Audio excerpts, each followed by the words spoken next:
Okay.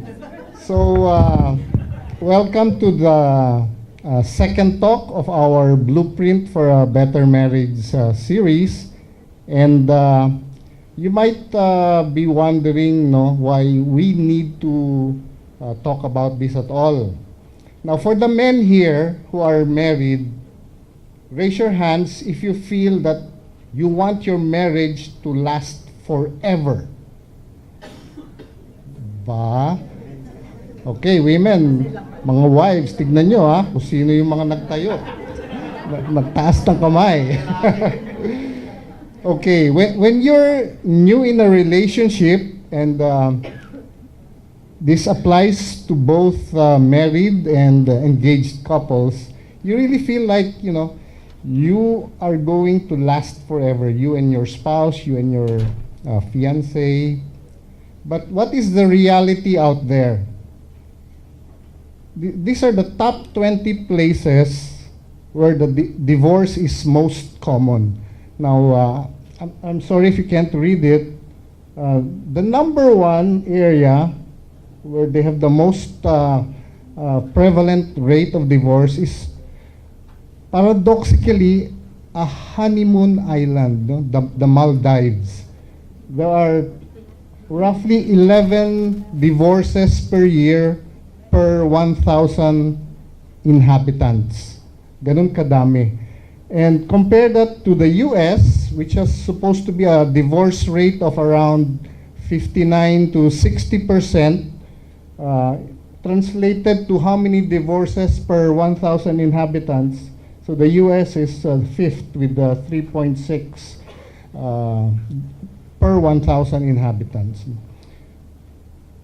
Now, if you look at this chart, when you're talking about the rate, it's still high in the US at 53%. But it says here, Spain, Portugal, Luxembourg, Czech Republic, and Hungary, they have divorce rates higher than 60%.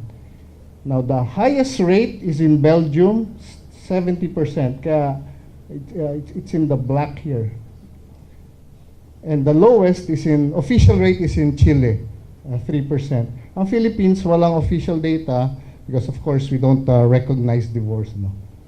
But if the lawmakers had their way, they want to pass this bill. So we have to try to influence our congressmen not to do that stupid thing. Over the weekend, I was browsing this book, Marriage Under Fire, and basically it talked about the prevalence of divorce and gay marriages. Now, if I ask you what you feel would be the most important factors with marriages here in the Philippines that causes divorce or breakups, what would you say? So, externally, hindi pa ganun kadami yung mga gay marriages, di ba? Hindi pa siya legalized. So if you look at the factors that threaten the marriage, it's not yet so much the external. We still don't have divorce. So right now, it's an internal factor that will affect your marriage. And that leads me to tonight's talk. And one of the most important factors is a breakdown in communication between husband and wife. Now, what can a breakdown in communication lead? What can happen to a couple? Offhand, you just shout it out from where you're sitting. What will happen to a couple who cannot communicate properly? Don't be afraid if you think your answer may or may not be right. Just say it out aloud. Fighting, okay, what else? Indifference, correct? Any other thing that can happen to your relationship if you don't communicate well? Dead end. Okay? Any more answers? Wrong decisions. What do you think is the worst that can happen? Separation. Okay, I have a different answer. I got this from the Inquirer last week, and I thought, oh, this is too good to pass up. So here in this course, we promised you some practical advice. So, sino ba yung nagbebenta ng baril kanina? JM, sorry pero I will advise the men, please don't buy guns. If you wanna protect your house, just buy a lot of CCTV. Okay? That will probably prevent the robbers from coming in, and hopefully it will also prevent your spouse from overreacting because she's being caught, or he or she is being caught on the CCTV. So without much further ado, I would like to introduce our speaker for tonight. She's no stranger to you. She had a very powerful sharing last Monday, and tonight she will be talking about communication. So please welcome Tess Makapinlat. Okay, good evening, everyone. Yeah, it's good to see all of you again tonight, and welcome to the new couples. I hope for those who were here last week, I hope you read the chapter 2 of your book, and I hope too that you discussed it among yourselves. So last week, we heard about how God is in the center of our marriages and how He has a plan for it. And that all we need to do is admit that we need His plan and that we ask help from the Lord. This week, we move on to more practical advices for you. So tonight, we will talk about communication. If you will look at your book and if you'll notice, there are 2 chapters that are dedicated for communication. This is how important communication is to our marriages, and it is a necessity. And if done well, we will see its fruitfulness and how it can bring peace and unity to our marriage. So tonight, this is supposed to be a sharing by me and my husband that unfortunately he doesn't have a voice now, so I'm going to do it all by myself. Okay. So tonight, let me share with you and recommend to you a powerful way of communicating where you can truly feel the commitment you have for one another and the love that you have for each other. Allow me to share with you how we do our husband and wife dialogue. So when we were newly married, we thought that our constant togetherness and speaking to each other was already a dialogue. Hindi po pala talaga ganon. Because of this Siamese twin stage, we thought that it was easy to get along with and that we were able to resolve issues with just casually talking to one another. However, a couple who was mentoring us said that this is not the case. They have been married much longer than we did, and so we tried to listen to what they have to say. They suggested that we sit down and discuss our plans and issues pretty much like a business meeting. So medyo, you might think that it's kind of corny, which we thought at the start. They said that this will prove helpful for us as it will keep our relationship run smoothly. Initially, we were uneasy. Siyempre, hindi naman po tayo, normally we do not talk to our spouses or to our partners like business partners, no? But in this situation, we try to talk to one another like business partners, okay? But we persisted and we really tried our best and continued our dialogue. We found that it was to our advantage. It was good for us to set a time and place for our dialogue, which is why we have to make our couple's dialogue a priority. During the course of our marriage, we came up with the rules of engagement, wherein we teach one another how to react or respond to different kinds of situations, such that we will not get hurt by it, nor will we be uneasy with how we react to each other. So in our family, even my daughter, we would always teach her that there is a better way of saying things, that we will carefully choose our words, that we will be careful with the intonation of our voice, and even our body language helps in communicating. To start with, Henry told me that he does not want a loud wife. Before our marriage, he already told me that he does not need a wife who would welcome him at the end of a long, tiring day with nagging. Kasi siya, pag gutom, mainit po ang ulo niya. So dapat pagdating niya, wag ko siyang inanag. Ayaw niya talaga yon. He wanted a wife who is upbuilding and not one who will put him down. One who will support him when he has made a decision, and after he has considered my position or suggestion on the matter, and not blame him when something goes wrong.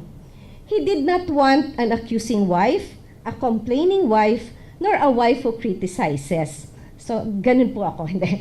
That's why he married me. Joke only. Okay. For my part, I was also bold in telling him that I wanted someone who would appreciate me. Someone who would listen to me when I needed airtime. Di ba women, we need airtime every now and then? Someone who would listen and consider my suggestions when making a decision. And one who will not shout at me, but talk to me. So, sa amin po sa bahay namin, whenever we have issues, peaceful po yung bahay namin, walang nagsasalita.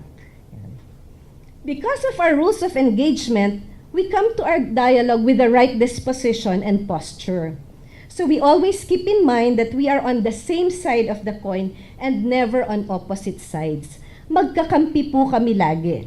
In everything, magkakampi po kami. We may have different opinions or different ways of approaching things, but we still have one goal, and that is for the betterment of the family. So magkakampi po kami. Except, of course, there are times when our approach differ, but the goal is still the same. I have seen that doing our couple dialogue deepens our commitment to one another. It supports our relationship and that we grow more in love with one another. Not the cheesy kind of love, but a love that will weather any challenge, any difficulty. Siguro naman po, if you remember and if we backtrack to my sharing last week, I don't think we will be able to weather that kind of a situation if we didn't have a good communication. I must admit though that romantic love of course helps or adds to our relationships. Di ba dapat naman po in love tayo with one another before we get into marriage. Thus, the more frequently we do it, the more frequently we do our communication, our couple dialogue in the right way, the deeper the relationship grows. So you ask me, how do we do it?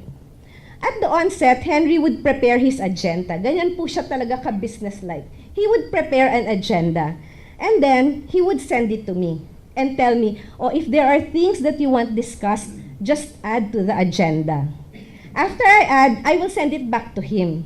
Why do I need to send it back to him? Sabi po kasi niya, for men, I don't know if it's also the same for you, but most men, he says, do not want to be confronted. He wants also to be prepared for the issues which I would like to talk about. So I sent it to him so that he will know if there are issues that I want to talk about. He does not want to be ambushed. Yan ang sinasabi niya. He wants to come prepared for our meeting. So what do we talk about?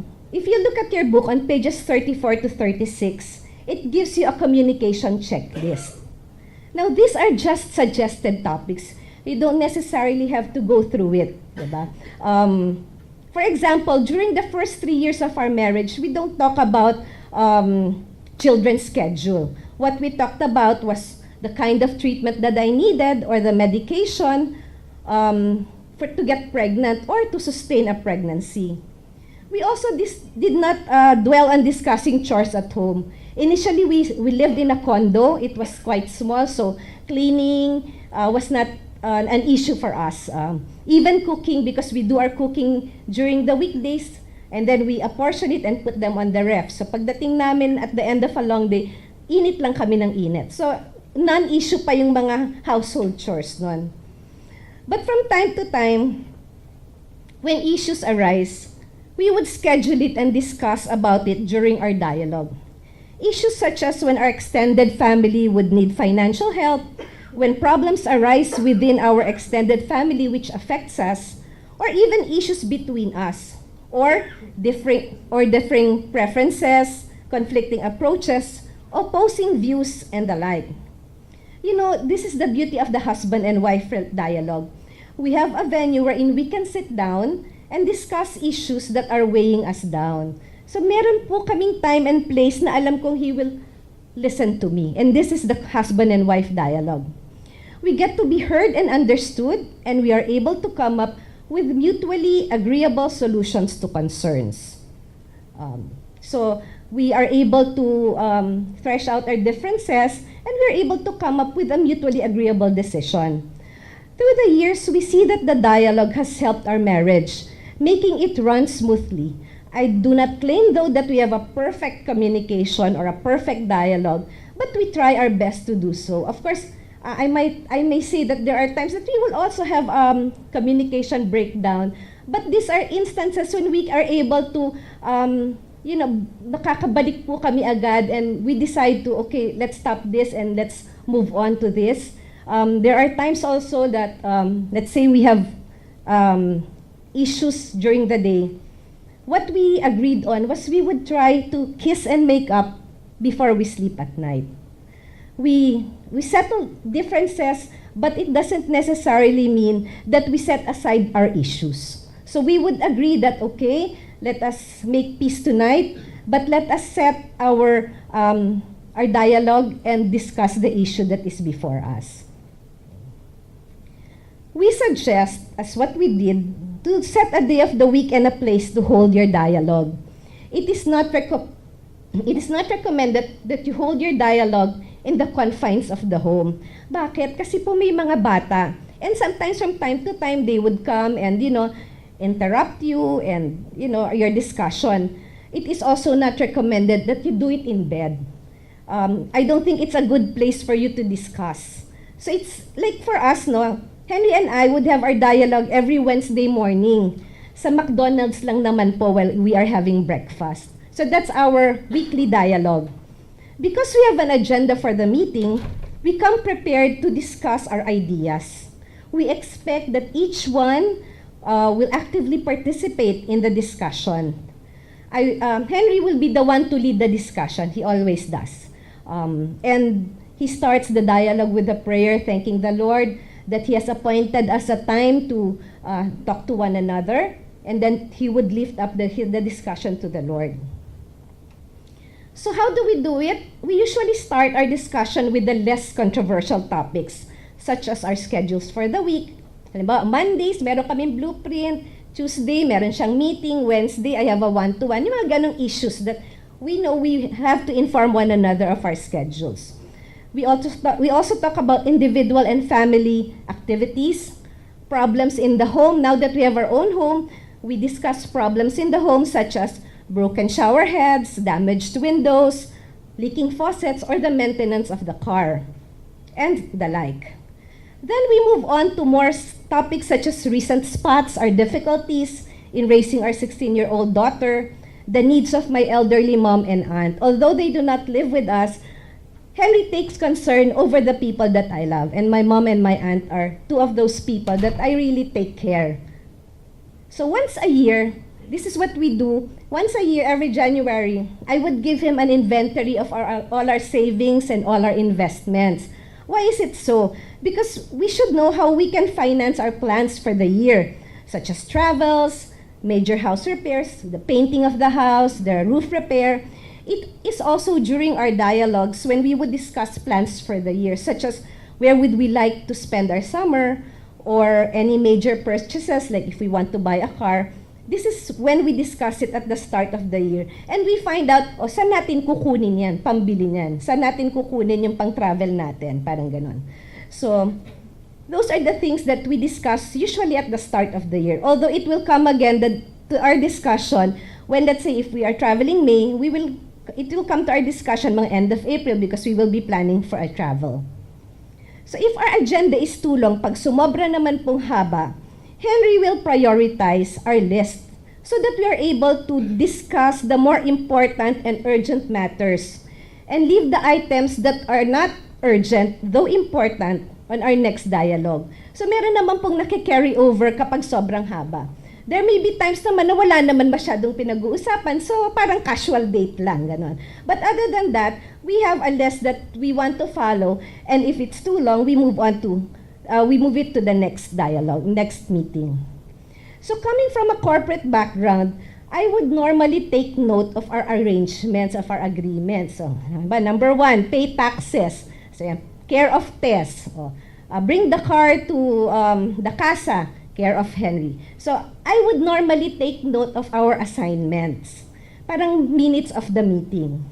And then, at the end of our dialogue, I would send it to him because it serves as a reminder to him of our assignments. So he would also know na, okay, we discussed this and this is our agreement. And in the next dialogue, when we come across it, parang, let's go back to what we discussed during the last time. So parang ganun, we have something to look back to. We then end our dialogue with a prayer, thanking God for the time spent together and the grace He supplied for us to be able to discuss issues.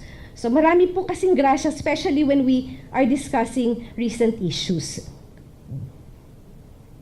We also ask Him to bless our plans, whatever plans we have, whether it be travel, whether it be buying something like a car, we would lift up our plans to Him and ask Him that He give us the grace to be able to make a good decision. So, aren't we reminded in the first chapter where we learned that He is in charge of our marriages? Prayer together reminds us of this and places our marriage right where it is meant to be, in God's hands. So we always refer back to the first chapter where we say that God is in charge.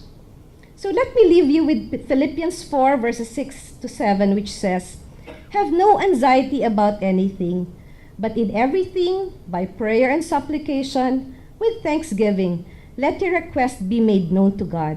And the peace of God, which passes all understanding, will keep your hearts and minds in Christ Jesus." There is no better way to fight our battles, to fight our challenges, to overcome all the difficulties than kneeling down in supplication and thanksgiving. Thank you.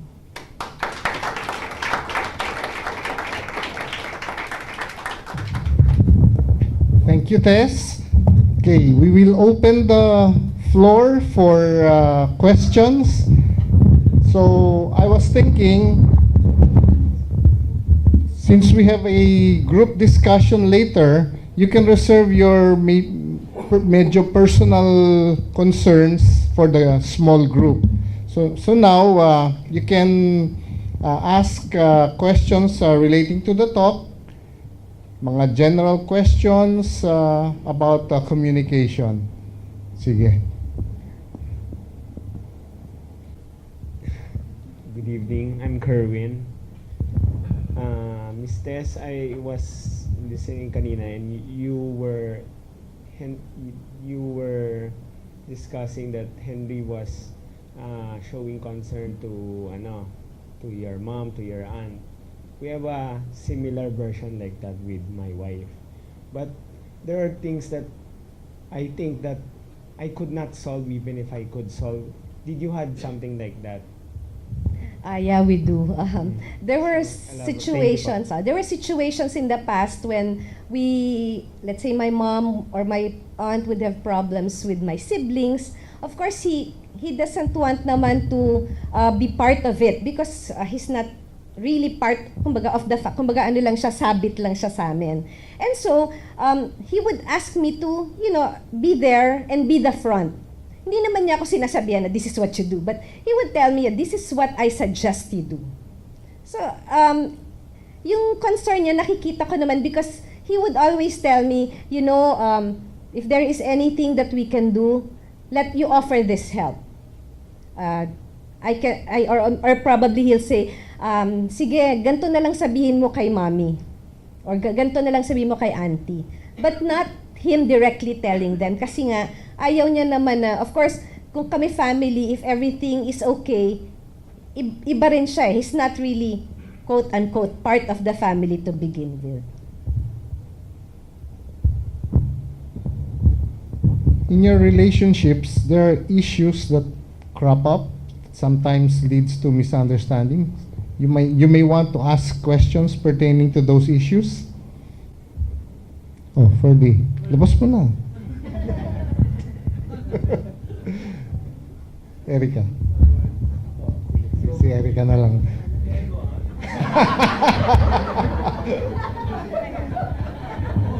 Hi. I particularly hate the response, ako na bahala. Or, because I want to know the plan. Maybe I'm a control freak. I'm detail-oriented. But I think at the end of the day, it's the anxiety that prevents me from accepting that response. And he likes to respond that way all the time. What do I do? What does he do?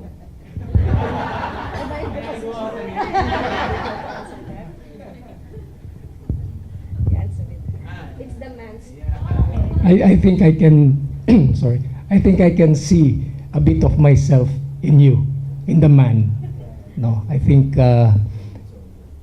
some of the experience that I had was even when we were, bago kaming kasal, although we were prepared, we went through this, but when the reality of marriage, kicks in, when the rubber hits the road, no. Example, I think it was the lock, yung handle ng the knob nung aming washroom. Sabi ng asawa ko, nalalak yan. Nakikita ko naman sila, nalalak nga pero nakakalabas sila. So sabi niya sa akin, pwede mo bang ayusin yan? So it took a while. And then after that, ako nalak. So ginawa ko. I think it is something, I could see this in all the friend male, no? Siguro, we were made na mas mabagal. Yung mga babae, mas immediate, no? Mas gusto nila if they're, my wife taught me this, no? It's part of communication.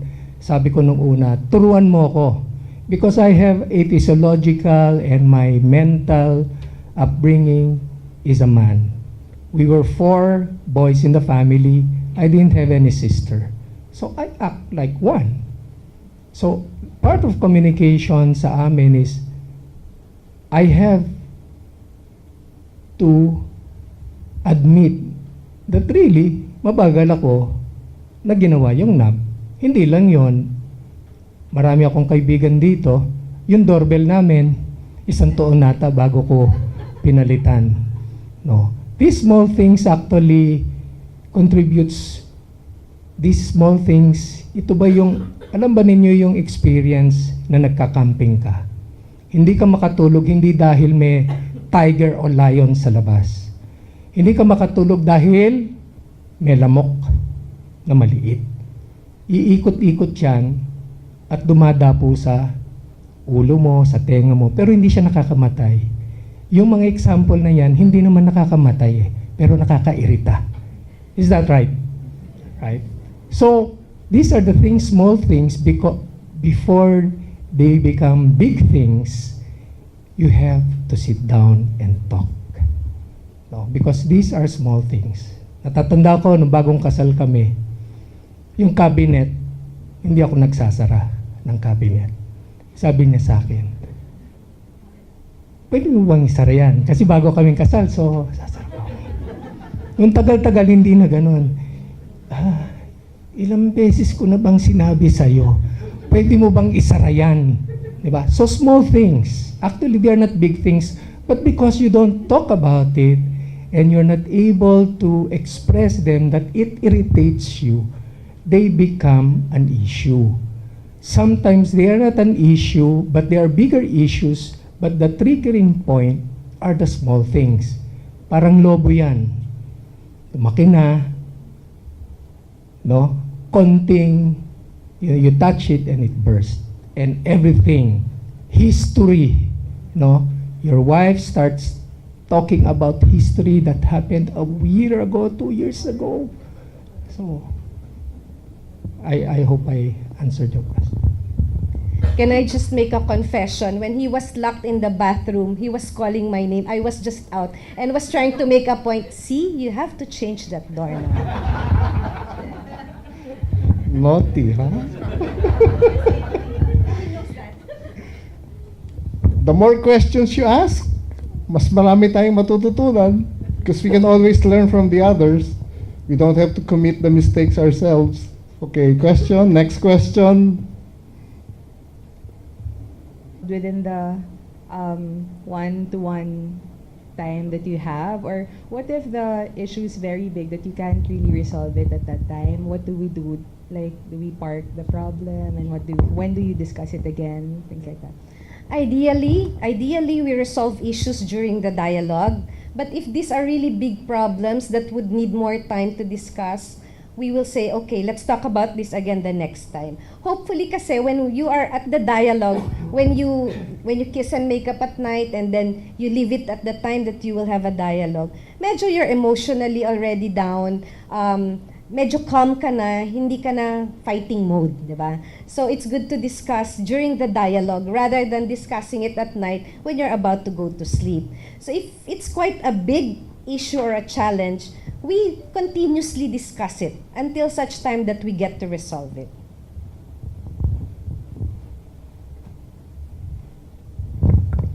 In our experience, for my experience, it would be good for me to affirm and to assure Tess that I will look into it. When I say look into it, not only stare at it, but do something about it.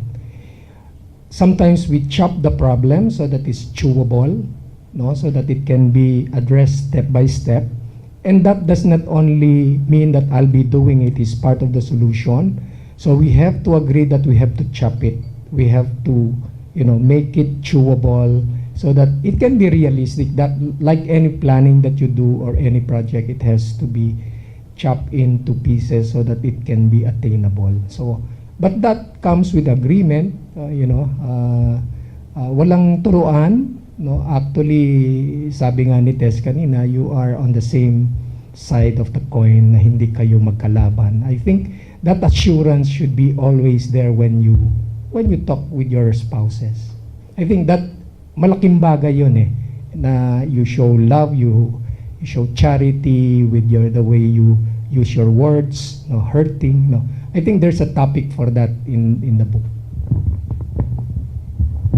Okay, next question.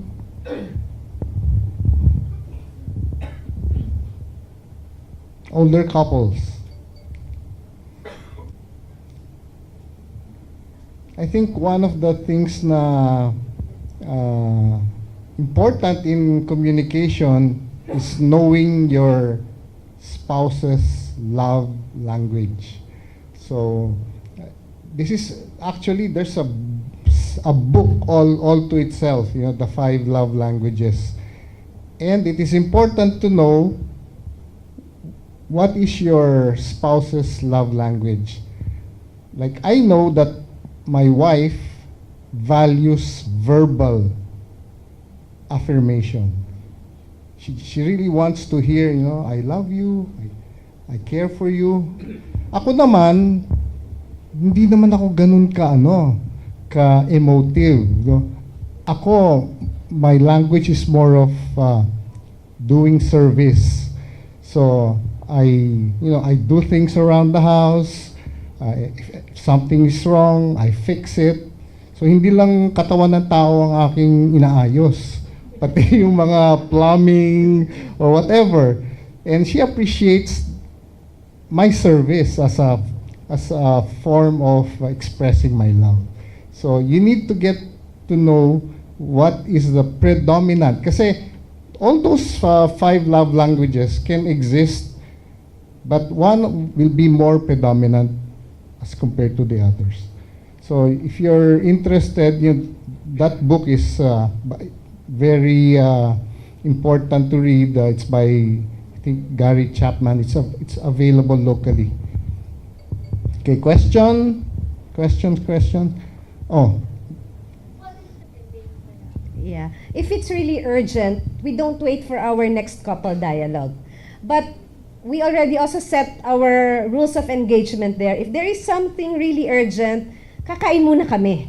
Kailangan busugin ko muna siya bago ko sa kanya sasabihin yung problema. Kasi pag gutom nga, mainit ang ulo. So we would say, okay, let's eat first and then after that, we will discuss. So that's the time we discuss after dinner.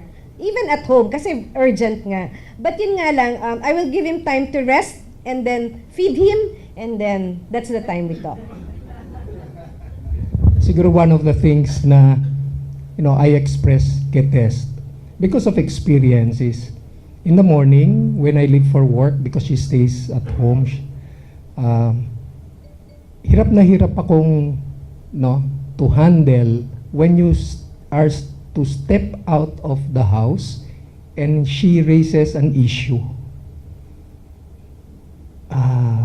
Any issue. Because my frame of mind, because that's me, that's why you have to discover, you have to discover ano yun. No, you have to express that to your husband or the wife expresses that to the husband or the husband expresses that. So, yung binigay naman namin mga example, this works for us, but you have to discover those things and to be able to talk. Yun nga yung sinasabi ni Tess dyan na rules of engagement. So, iba-iba yan, no? Sa akin, no yung paglabas ko bago papasok ako ng opisina at meron pang i-resolve. I would rather that pagdating ko na lang. So, that's me. So, maybe for others, that's okay. So, these are things that you have to discuss, no? Which is, everybody is unique, everybody, depende yung makeup nyo. I saw Harold raising his hand.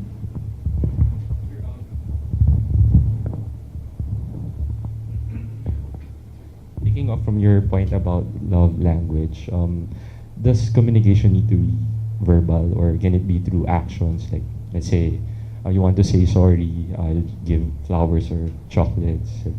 Should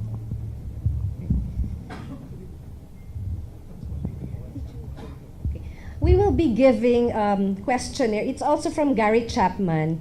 It's an apology language. There are 5 types of languages when you want to apologize. And you have to know that kind of apology that is acceptable to your wife or to your husband. There are some that if you just say sorry, that's fine. But there are some that they don't want to hear that you're sorry, but they want to see that you're changing. So there are 5 types of that. We will give you the quiz later, and then there's an interpretation of the highest score there. And from that, you can discuss among yourselves and let them know what it is that will be acceptable to you. Example ulit ito, no? Para kami ni Tess, part of our rules and engagement, tsaka yung aming apology to one another pag nag-aaway kami. Kasi pag nag-aaway kami, for example ako, mataas yung ego ko, ayaw ko magpatalo. So nung una mahirap. It's very difficult to get out of that situation. Because even if you want to say sorry, you don't want because I know I'm right. No? Parang ganon. So what we did when we were mas malamig na yung ulo namin and then napapagtawanan na namin yung sarili namin, which is very important. Sabi namin, how do we get out of that situation? So sabi namin, ang agreement namin is, if let's say nag-away kami and I want to patch and I want to talk, the first thing that I'll do is tap her once. And she knows it. When I touch her once, it means I'm okay and I'd like to discuss. Rules of engagement namin yan. We did it. No? We agreed. So that we can get out of that gridlock. So kung okay siya, then we'll talk about it. Hindi siya okay, sasabihin niya sa akin, I'm okay but I need more time. That is very affirming. So I'm affirming that I love her, but it's so hard to get out of that situation, but we have to devise a way, that's the rules of engagement, so that we can get out of it and start. Because you cannot start talking if there is no peace, there is unity, hindi kayo pwede mag-usap. Diba? You have to establish that first, that's the priority. No? You will be at peace even at the midst of misunderstanding because you want to choose unity and peace over who's right or wrong.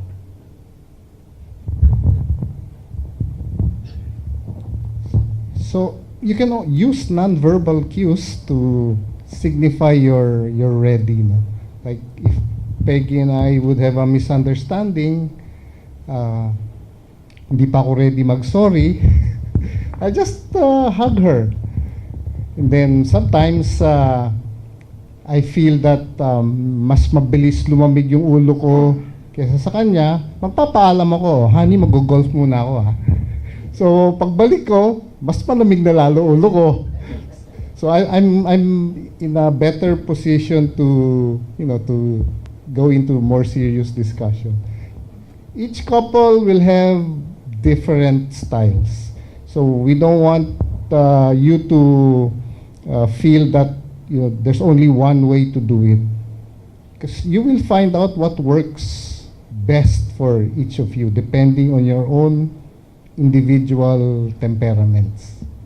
Okay? Question again? Question? Okay, so right now it's time to divide into the smaller groups. Now, for those who just arrived today, can you approach me after this, and then I will assign you your group. Okay, so I think I have a funny feeling that you are reserving the discussion for your small group. Okay, so group leaders can take over. Now, if you feel that there are questions that you would need some help, we are available as a resource. Okay. Okay, these are the discussion starters. What are the things I feel the greatest need to talk about? What do you think are the greatest obstacles to having a good communication? And were there any decisions you made regarding your communication? What were those? Okay. So we'll have 1 hour for this.